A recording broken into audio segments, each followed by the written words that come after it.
Joining me is Warren Hogan, who's Managing Editor of EQ Economics and Economic Advisor to Judo Bank. Warren Hogan, thank you so much for your time. Is Labor right to try to heavy the Reserve Bank Governor out of raising interest rates again? Now, Lowe has indicated it's got still a couple more rate rises at least coming.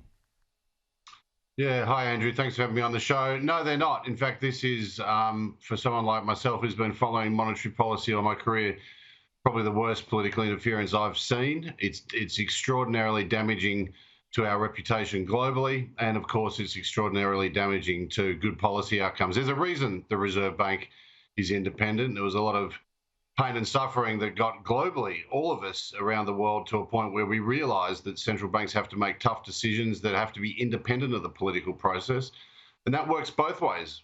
But what we're seeing, of course, is not just the government trying to browbeat them and seem to be sticking up for the mortgage holder. They're trying to politically disassociate themselves from this rate cycle, and of course, if that has an effect of causing the Reserve Bank not to do their job, then they're going to pay a bigger political price down the track with a weaker economy. Yeah, and I should point out that the bullying comes at a very vulnerable time for Philip Lowe. I'm sure he'd like to get reappointed near the end of the year by the federal government, but now he's got the Labor bullying him into not raising rates more. The pressure is definitely on if he displeases them. I just think it's incredible. I've never seen anything like it. Now, the thing is, though, has Philip Lowe actually raised interest rates too much? No, not at all. I mean, I think you went through the criticisms of their performance in the pandemic, and I think I was leading the charge on that. But in the last 12 months, since they've been raising interest rates, if there's a criticism of what they've done from a longer-term economic sort of perspective, is that they haven't done enough. And you can quite simply point to the fact that every other central bank with a similar economy, New Zealand, Canada, the United States, all have interest rates anywhere between 1 percentage point and 1.65 percentage points higher than where we are now.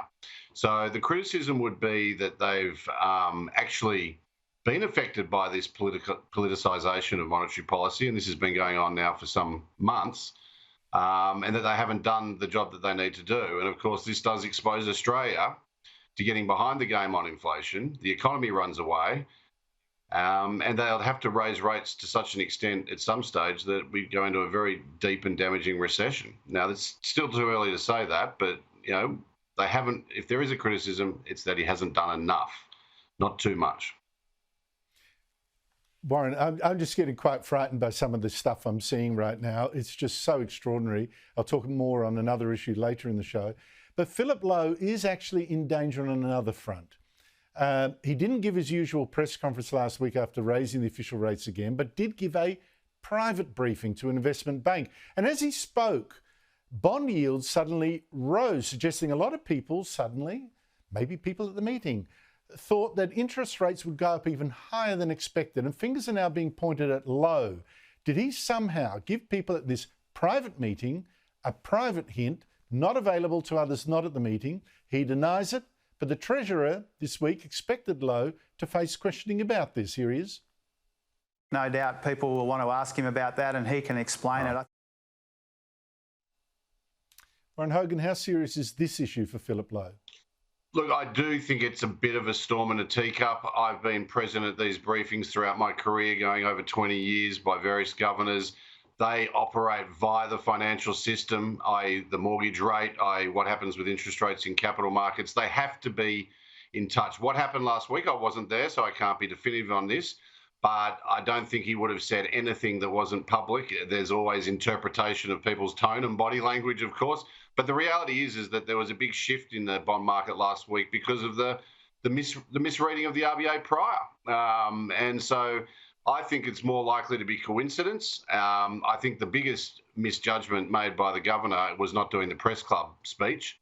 And I think he's going to regret that. But those private briefings happen every quarter and are necessary for keeping the lines of communication open and making sure that people who have to make decisions on this that affect all of us ultimately are well informed.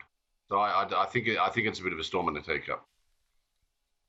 Yeah, I think he's being the scapegoat right now, and I feel a bit sorry for him. But then again, he gets paid, what is $1 million, so maybe you should just take it with the territory. Warren Hogan, thank you so much indeed for your time. Really appreciate it.